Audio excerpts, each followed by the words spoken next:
Téléstar, ce personnage semble avoir été écrit pour vous. Est-ce exact ou vous l'êtes-vous approprié? Clémentine Célarié, les deux. À partir du terreau qu'ils l'ont fabriqué, les auteurs ont eu la générosité de nous laisser, le réalisateur Gabriel Aguillon et moi-même, lui apporter encore plus de folie. Ce qu'ils m'ont proposé, si est un rôle qui dépasse les bornes. Si est ça que j'aime. Surtout une femme de sa génération. Y en a marre de ce tabou, si on n'assume pas son âge, comment peut-on revendiquer sa liberté? Beaucoup des personnages que vous incarnez sont anticonformistes, est-ce une vigilance ou bien votre philosophie? La convention dans un rôle, sauf justement si elle est outrancière, ne m'intéresse pas. Et dans la vie encore moins.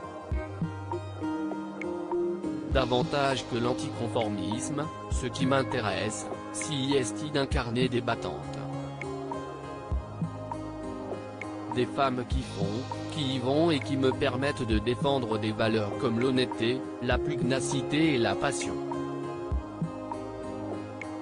Qu'est-ce ce qui, aujourd'hui, vous fait dire que vous ne vous êtes pas trompé de métier? La préparation de mon premier film en tant que réalisatrice, adapté de Pierre et Jean de Guy de Maupassant. Pour moi, si est à la fois normal et carrément miraculeux. J'ai eu une maturité tardive. Des scénarios, j'en ai écrit mais j'ai tellement douté que je n'ai jamais pu en faire des films. Or, ce métier m'a confirmé que j'ai toujours eu raison de croire. Je n'ai jamais quitté le sacré. Que je joue Maupassant au théâtre ou que je tourne police de caractère, si est pareil, je donne tout. Contrairement à ce qu'on pense, la maturité est un avantage immense car, quand on pense qu'un jour le rêve se réalisera, l'amour et l'art ont toujours raison. Il suffit d'accepter les moments de vide.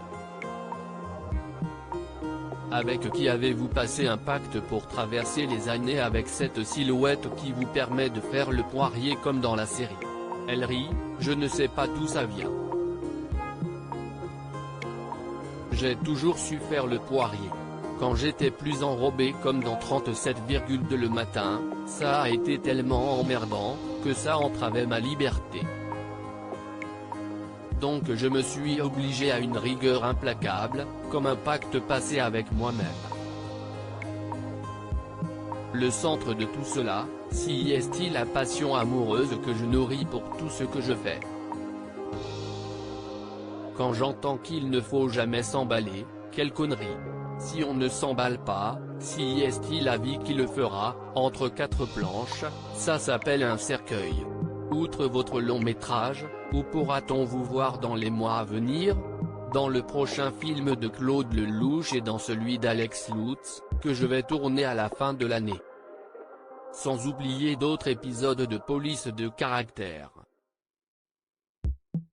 Je m'apprête également à publier un bouquin autobiographique chez Albin Michel. N'ayons pas peur de la passion, vraiment.